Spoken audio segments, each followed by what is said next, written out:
Assalamualaikum. Hai, nama saya Nurul Anissa Alia binti Khairul Zaman.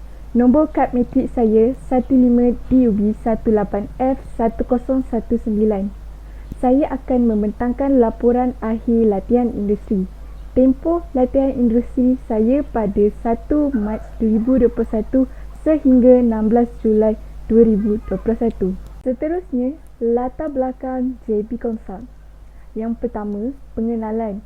JB Consult merupakan firma perunding juruukur bahan yang ditubuhkan pada April 2003. Yang kedua, lokasi JB Consult terletak di nombor 7 tingkat 1 Jalan Enggerit Vanilla, Seksyen 31, Kota Kemuning, Shah Alam. Yang keempat, JB Consult menyediakan perkhidmatan seperti penyediaan anggaran, dokumen kontrak dan penilaian kerja. JB Consult juga telah berdaftar di bawah Lembaga Juruukur Bahan Malaysia dan Kementerian Kewangan Malaysia. Seterusnya, carta organisasi JB Consult. Di atas merupakan prinsipal, iaitu Encik Jamalulail bin Badaruddin. Di bawahnya pula ialah Encik SR Imran bin Muhammad Yusof, merupakan SR Kontrak Eksekutif, dan Cik Nur Manisa binti Osman merupakan admin manager syarikat. Seterusnya, di bawah mereka mempunyai Cik Sofia binti Abdul Malik dan Encik Anwar bin Mat Yusof yang merupakan asisten QS. Seterusnya, Encik Muhammad Fikri bin Jamalulail dan Encik Muhammad Fazmi bin Kasmani merupakan kontrak eksekutif.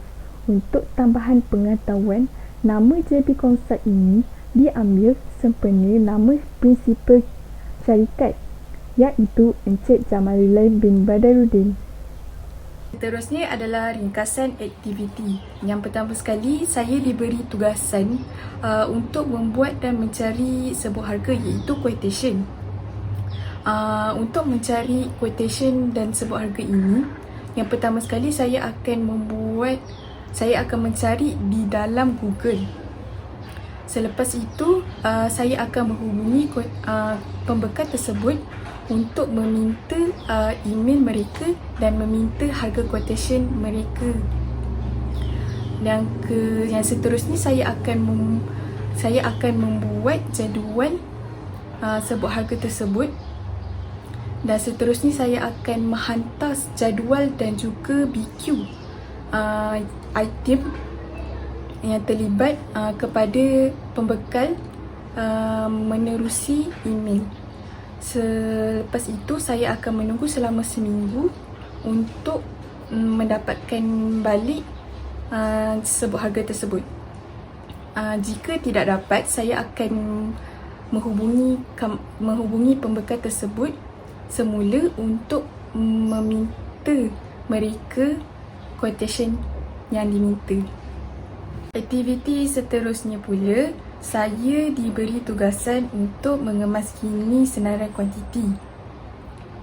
Seperti saya akan diberi tugasan untuk memasukkan kuantiti ke dalam senarai kuantiti.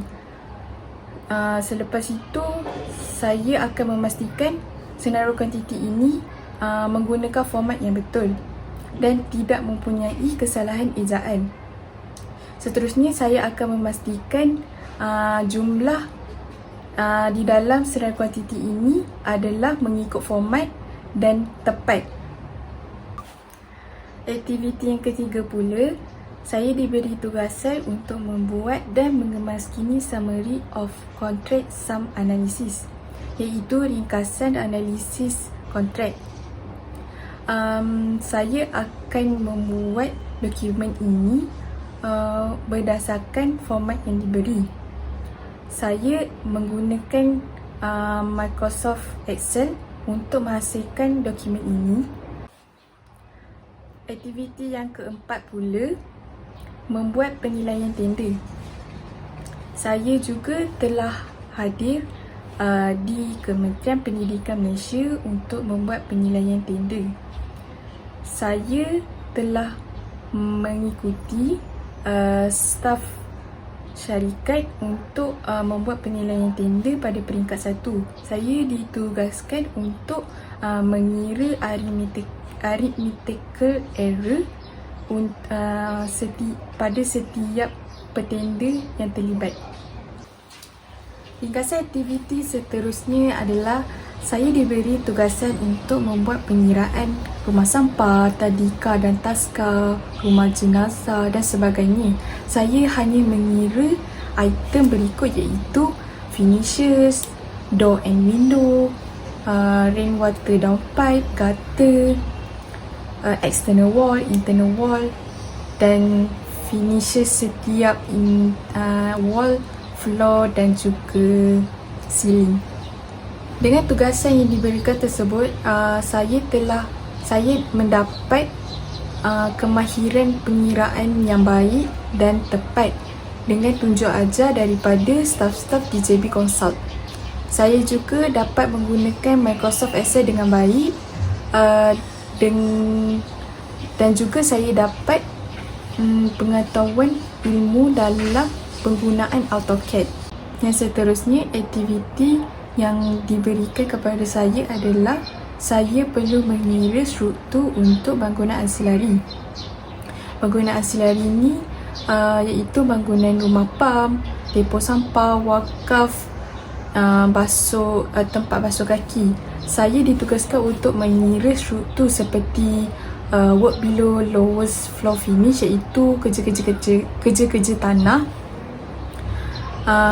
Saya perlu mengira konkrit, formwork, excavation dan juga besi.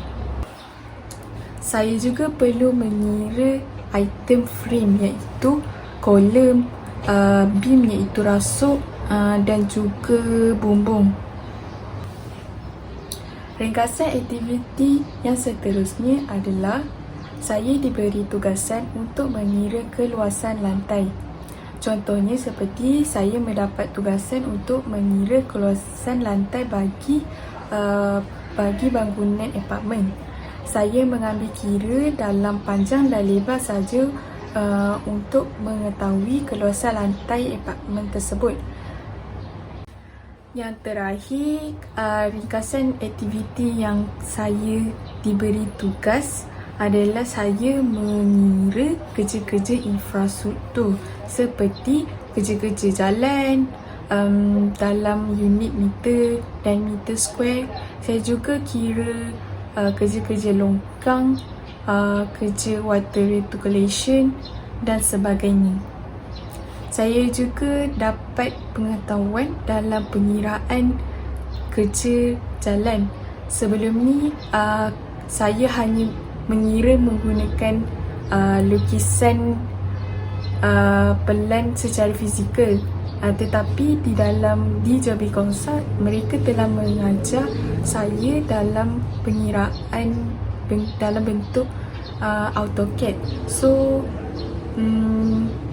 pengiraan tersebut mudah dan cepat untuk dihasilkan. Terdapat 3 laporan teknikal yang saya telah buat. Yang pertama adalah pengiraan kuantiti. Yang kedua adalah penyediaan senarai kuantiti. Yang ketiga adalah penyediaan sebut harga. Untuk pengiraan kuantiti, ia merupakan satu pengiraan yang dibuat berdasarkan lukisan yang diberikan. Tujuannya adalah untuk bagi mengetahui berapa kuantiti yang diperlukan. Seterusnya, langkah yang perlu dalam pengiraan kuantiti adalah yang pertama, mengetahui skala. Contohnya, skala 1:100 dan sebagainya. Yang kedua, mengira panjang. Contohnya, kalau saya membuat pengiraan konkrit bagi kolom, saya perlu tahu panjang dan lebar serta kedalaman kolom. Yang ketiga pula, saya perlu mencatat nota yang ada di dalam lukisan. Seterusnya, alatan apa yang perlu diperlukan untuk membuat pengiraan adalah lukisan, pembaris skala, pen dan kalkulator. Seterusnya, penyediaan senarai kuantiti. Ia merupakan satu dokumen yang mempunyai jumlah harga. Tujuannya adalah untuk mendapatkan jumlah harga sesuatu bangunan. Langkah-langkah kerja untuk penyediaan senarai kuantiti ni adalah: yang pertama, memasukkan kuantiti ke dalam BQ. Yang kedua, mengenal pasti item jenis apa yang digunakan di dalam lukisan pelan tersebut. Yang ketiga, kita perlu menjumlahkan kuantiti. Yang keempat, kita perlu mengemaskini dokumen senarai kuantiti mengikut format yang betul.